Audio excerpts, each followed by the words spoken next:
मदीना में PP अगवान MP ताज मोहम्मद मल्ला सां संदसि घरवारी जी वफ़ात ते ताज़ियत जो सिलसिलो अॼु चोथे ॾींहं बि जारी रहियो। सिंध असेंबली अॻूणे स्पीकर पीपी सिंध जे सदर निसार अहमद खोड़े बदीन पहुची एमपी ताज मोहम्मद मल्लाह सां ताज़ियत कई ऐं दुआ पिणु घुरी। हिन मौक़े ते ॻाल्हाईंदे निसार अहमद खोड़े चयो त एनएफसी अवार्ड जो इंतज़ारु करे रहिया आहियूं। वफ़ाक़ सूबाई ख़ुदमुख़्तारी ख़िलाफ़ आहे। सूबा कमज़ोर हूंदा त वफ़ाक़ बि कमज़ोर थींदो, पर मुल्क जो वज़ीर आज़म सूबाई ख़ुदमुख़्तारी खे कंगाल थो सॾे। हुन चयो त वफ़ाक़ जो सिंध सां रवैयो महरूमी वारो आहे, जंहिं सबबि सिंध में तरक़ी रुकियल आहे। संदसि चवणु हो त मकानी इदारनि में करप्शन जी जांच कई वेंदी, पीपी सिंध जे नौजवाननि खे नौकरियूं ॾींदी। हिन मौक़े ते पीपी अॻवान सोहराब सरकी बि साणुसि गॾु हो। एमक्यूएम बहाली कमेटी जे कन्वीनर फारूक सत्तार चयो आहे त सिंध जी विरासत कंहिं बि सूरत में नथा चाहियूं, सिर्फ़ु वॾेराशाही ख़तमु करण लाइ निकिता आहियूं। मज़लूम सिंधी माण्हुनि खे वॾेरनि मां छुटकारो ॾियारींदासीं। दावेजी में साफ़िन सां ॻाल्हाईंदे संदसि चवणो हो त 75% टैक्स ॾींदड़ सिंध खे उन जे बदिले में कुझु नथो ॾिनो वञे। बलूचिस्तान ऐं सिंध मां निकिरंदड़ गैस ते इस्लामाबाद वारनि जो कब्ज़ो आहे। एमक्यूएम बि हाणे वॾेरनि ऐं जागीरदारनि जी पार्टी थी वई आहे, जिते बि शहरी वॾेरनि जो कब्ज़ो आहे। पूरे सिंध को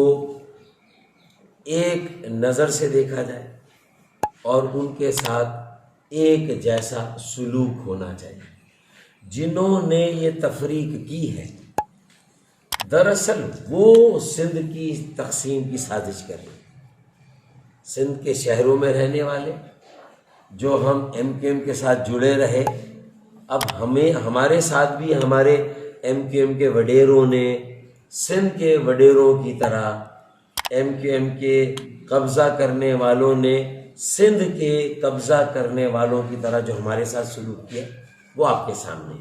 हुन चयो त ईंदड़ बलदियाती इलेक्शन में 35 सालनि खां घटि उमिरि वारनि नौजवाननि खे मौक़ो ॾींदासीं, जेके हितां जे अवाम जी ख़िदमत कंदा। ज़ेबिस्ट लाड़काणे कैंपस पारां 2 ॾींहंनि वारी पहिरीं आलमी रिसर्च कॉन्फ्रेंस कोठाई वई। बिज़नेस एंड कंप्यूटर टेक्नोलॉजी जे उनवान हेठि कोठायल कॉन्फ्रेंस में ज़ेबिस्ट इंतज़ामिया जे नायब सदर डॉक्टर अशर सलीम, इकरा यूनिवर्सिटी जे VC professor doctor Shahjahan Khan समेत ॾेह तोड़ परॾे खां आयल मुहक़क़नि पंहिंजा रिसर्च बाबति मक़ाला पेश कया। इन मौक़े ते कॉन्फ्रेंस में शिरकत कंदड़ मुक़ररनि चयो त दुनिया अंदरि अॻिते वधण लाइ साइंस ऐं टेक्नोलॉजी खे वधि खां वधि हासिलु करणो पवंदो। हुननि वधीक चयो त मौजूदा दौर में पाकिस्तान साइंस एंड टेक्नोलॉजी वारे मैदान में अटकल 50 साल पोइते आहे, जंहिं लाइ आर्टिफिशियल इंटेलिजेंस खे वधीक इस्तेमाल में आणे अॻिते वधी सघिजे थो। गौसपुर मां 2 ॼणनि शहज़ादे अख्तियार सुंदराणी खे गिरफ़्तार करण बैदि कूड़ो मुक़ाबिलो ॾेखारण वारे अमल ख़िलाफ़ सुंदराणी बिरादरी जे माण्हुनि पारां एसएचओ ख़िलाफ़ एहतिजाजी मुज़ाहिरो करे सख़्त नारेबाज़ी कई वई। इन मौक़े ते अनवर अली, बाहू सुंदराणी ऐं ॿियनि चयो त 3 ॾींहं अॻु गौसपुर पुलिस असांजे नौजवाननि खे गिरफ़्तार करे कचे वारे इलाइक़े में कूड़ो मुक़ाबिलो ॼाणाए मथां कूड़ो केस दाख़िल कयो आहे। हुन वधीक चयो त असांजे